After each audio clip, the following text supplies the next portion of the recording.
Бір сұрағым бар, менің саған қазағым.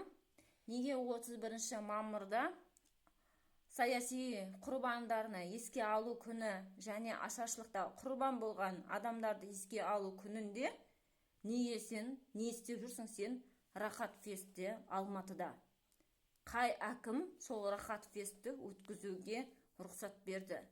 Сонда қаншама саясаткерлер, қаншама қарапайым адамдар, қаншама қазақтың ақсүйектері, ағартушылары өліп кетті репрессиядан, нелерден. Сонда соның барлығы мына Рахат фесті өткізгендерге, соған рұқсат берген, сондердің барлығына сол рахат па? Қазақтың өлгені соның барлығы сендерге рахат па? Соны маған айтыңдаршы. Бір не қылсам, мысалы ше, менің парақшама қаншама КНБшниктер жазады, мысалы ше, оттамай жүрш, бүйтіп жүрш деп. Ал сендер ойланып көрген жоқсыңдар ма? Сендер өздерің повод беріп жүргендеріңді. Сондықтан мен сендерге айтамын, оттамай жүріңдер, қазақтың шиқанына тимей жүріңдер.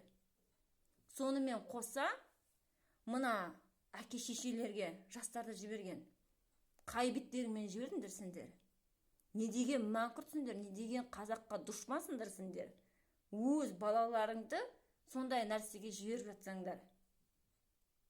Сонымен қоса, мына жастарға сұрағым. Тупые вы, блин. Ладно бы, если бы вы родились в совок, да? Сендерді, ой, тасташ, коммунизм, пионер ойнаған ақымақтарға олар не білетін еді деп не қылуға болатын еді, қол сілтеуге болатын еді.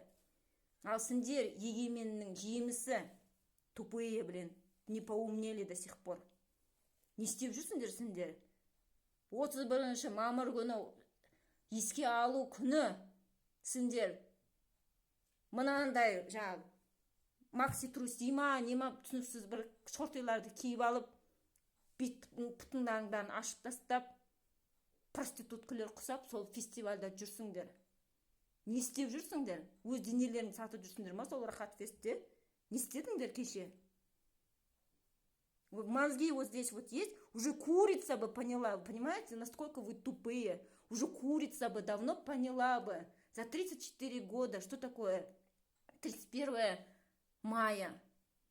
А вы тупее кур, не можете это понять. Манкурты. Вот поэтому вас называют манкурты.